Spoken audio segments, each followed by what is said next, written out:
UP BJP अध्यक्ष का चुनाव निर्विरोध होगा। सिर्फ एक ही प्रत्याशी प्रदेश अध्यक्ष पद के लिए नामांकन भरेगा और सूबे की सियासत के तमाम बड़े नेता इसके प्रस्तावक होंगे। केशव प्रसाद मौर्य, सीएम योगी, बेबी रानी मौर्य, ब्रजेश पाठक समेत स्मृति ईरानी, सूर्य प्रताप शाही, सुरेश खन्ना, स्वतंत्र देव सिंह प्रस्तावक होंगे और यूपी बीजेपी अध्यक्ष के लिए पंकज चौधरी के नाम पर मुहर लग गई है। नामांकन से पहले वित्त मंत्री निर्मला सीतारमण से पंकज चौधरी ने मुलाकात की है और पंकज चौधरी आज प्रदेश अध्यक्ष पद के लिए नामांकन भरने वाले हैं। तो सारी चीजों से देखिए पर्दा उठ चुका है। अभी तक सस्पेंस बरकरार था कि आखिरकार नामांकन कौन कौन करेगा। और इस खबर पर तमाम जानकारी देने के लिए हमारे ब्यूरो चीफ विवेक त्रिपाठी हमारे साथ जुड़ चुके हैं। विवेक, ये जो जानकारी है ये निश्चित तौर पर बड़ी है और काफी ज्यादा अहम हो जाती है, क्योंकि जितने सवाल अभी तक थे उन सभी सवालों के जवाब अब मिल चुके हैं। पंकज चौधरी के नाम पर मुहर लगभग तय हो गई है। देखिए, 7 बार के सांसद पंकज चौधरी का नाम रेस में निश्चित तौर पे आगे चल रहा है और हालांकि 10 से ज्यादा दावेदार हैं। स्वतंत्र देव सिंह इसी समय अभी भाजपा मुख्यालय में, मैं यहीं पर मौजूद हूँ, भाजपा मुख्यालय पहुंचे हैं। पूर्व प्रदेश अध्यक्ष रहे और इस बार भी प्रदेश अध्यक्ष की रेस में इनका नाम भी शामिल है। लेकिन जो मुख्य नाम है पंकज, उनको अभी आना है। कुछ देर में दिल्ली में है, वो बड़े नेताओं से मुलाकात कर रहे हैं। कुछ देर बाद यहाँ पहुंचेंगे और सीएम की सिक्योरिटी भी यहाँ पहुंच गई है सारी व्यवस्थाएं देखने को। कुछ देर में मुख्यमंत्री योगी आदित्यनाथ भी यहाँ पर होंगे। उसके बाद नामांकन की प्रक्रिया शुरू होगी। कहा जा रहा है कि 2 से 3 बजे 1 घंटे तक नामांकन चलेगा। हालांकि पहले से जो सूत्रों के हवाले से जानकारी आ रही है कि पहले से तय हो चुका है कि नामांकन केवल एक ही होगा और वो पंकज चौधरी का होगा। उसके बाद उन्हें निर्विरोध अध्यक्ष घोषित कर दिया जाएगा। ये सूत्रों के हवाले से जानकारी आ रही है। लेकिन जो संगठन का ढांचा है, जो संवैधानिक प्रक्रिया है चुनाव की, वो पूरी की जाएगी। उसके लिए यहाँ पर तैयारियां हो चुकी हैं। सूची जो 467 के आसपास मतदाता हैं, जिनमें प्रांतीय परिषद के लोग शामिल हैं, करीब 400 प्रांतीय परिषद के सदस्य शामिल हैं। इसके अलावा जो लोकसभा के यूपी कोटे के सांसद हैं और राज्यसभा के यूपी कोटे के जो सांसद हैं, उसमें से 10-10% लोग वोट डालेंगे। जो यूपी के एमएलसी हैं उसमें से 10% एमएलसी वोट डालेंगे। तो इन लोगों के मतदान के साथ ही चुनाव की प्रक्रिया संपन्न होगी। लेकिन क्या मतदान होगा? क्या आज एक से ज्यादा लोग नामांकन पत्र भरेंगे? ये भी बड़ा सवाल है। जो सूत्रों के हवाले से जानकारी आ रही है वो जानकारी ये है कि पंकज चौधरी को का ही नामांकन कराया जाएगा। सिंगल नामांकन होने की वजह से सिर्फ वही जब नामांकन भरेंगे तो उनके नाम की घोषणा भी शाम तक हो सकती है। हालांकि जो संवैधानिक प्रक्रिया है उसके तहत कल केंद्रीय चुनाव अधिकारी पीयूष गोयल, जो केंद्रीय मंत्री भी है, वो यहाँ पहुंचेंगे और विनोद तावड़े के साथ वो संयुक्त रूप से यहाँ पर प्रेस कॉन्फ्रेंस कर सकते हैं और नए प्रदेश अध्यक्ष के नाम की घोषणा कर सकते हैं। लेकिन अभी जो सूत्रों के हवाले से जानकारी आ रही है कि सिंगल नामांकन होगा, पंकज चौधरी का नामांकन होगा और उसके बाद उनको ही प्रदेश अध्यक्ष घोषित किया जाना है। ये प्रक्रिया चलेगी। लेकिन संवैधानिक प्रक्रिया जो है संगठन की और सरकार की, वो प्रक्रिया को हम इग्नोर भी नहीं कर सकते और वो प्रक्रिया पूरी की जाएगी। अगर सिंगल नामांकन भी होता है तो दोपहर 2 से 3 बजे तक का जो वक्त है नामांकन का, उस दौरान पंकज चौधरी यहाँ पर होंगे। उनके साथ मुख्यमंत्री योगी आदित्यनाथ होंगे। दोनों डिप्टी सीएम होंगे, यानी केशव प्रसाद मौर्य और ब्रजेश पाठक। इसके अलावा पूर्व प्रदेश अध्यक्ष जिनका कार्यकाल जनवरी 2025 में ही खत्म हो चुका है, भूपेंद्र सिंह चौधरी, अभी भी थोड़ी देर पहले भूपेंद्र सिंह चौधरी यहाँ पहुंचे हैं, वो भी प्रक्रिया में हिस्सा लेंगे, शामिल होंगे। और जो प्रस्तावक होंगे, ये कहा जा रहा है कि जो पंकज चौधरी अगर नामांकन करते हैं, उनका नामांकन होगा तो प्रस्तावक के तौर पर मुख्यमंत्री योगी आदित्यनाथ और दोनों डिप्टी सीएम उनके प्रस्तावक बन सकते हैं। ये सारी प्रक्रियाएं करने की तैयारी चल रही है। भाजपा मुख्यालय में जबरदस्त भीड़ है और अध्यक्ष का जो चेहरा होगा उस पर सबकी नजरें लगी है। न सिर्फ उत्तर प्रदेश में भाजपा के जो नेता है वो जानना चाहते हैं कि नया प्रदेश अध्यक्ष कौन होगा, बल्कि विपक्ष के नेता भी ये जानना चाहते हैं कि नया प्रदेश अध्यक्ष कौन होगा।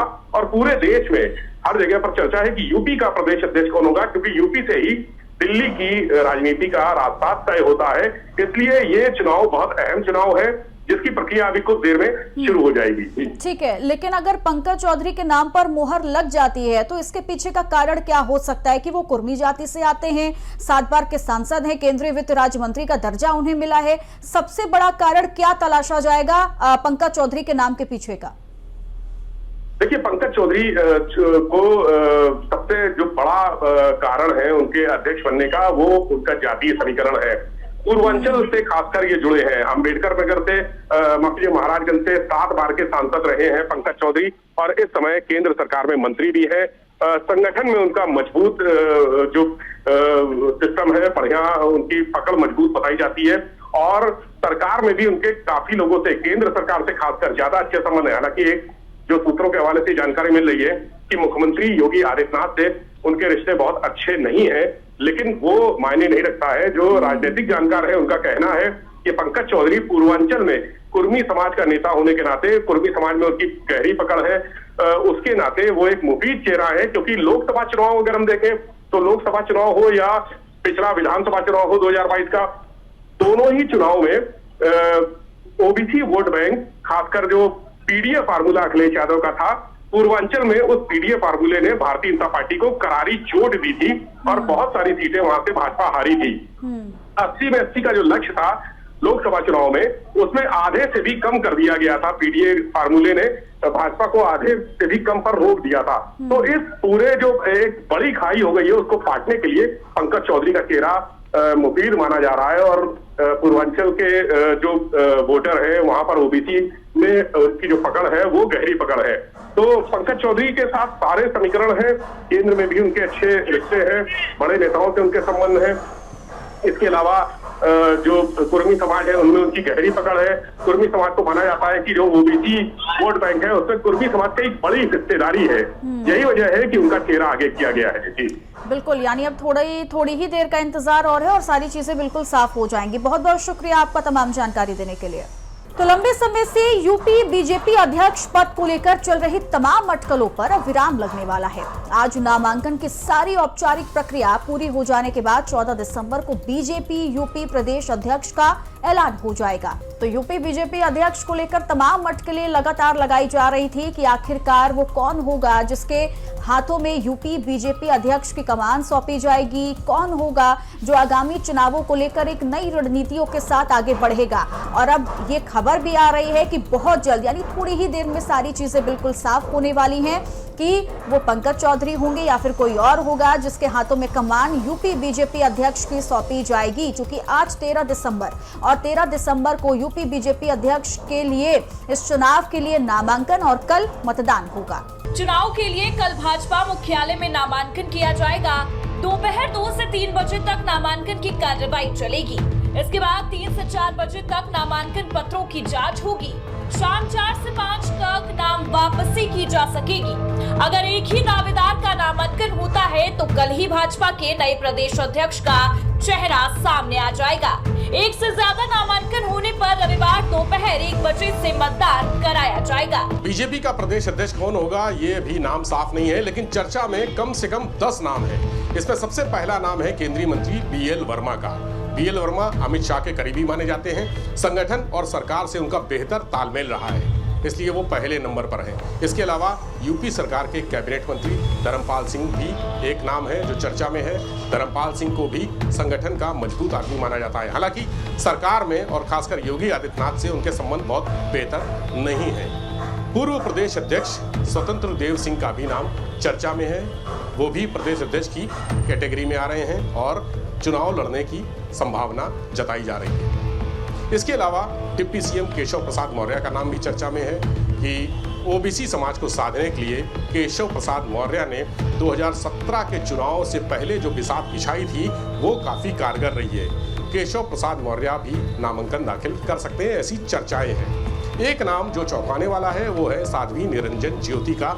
निषाद समाज में आती हैं और जातीय समीकरण फिट करने के हिसाब से बिल्कुल मुफीद है।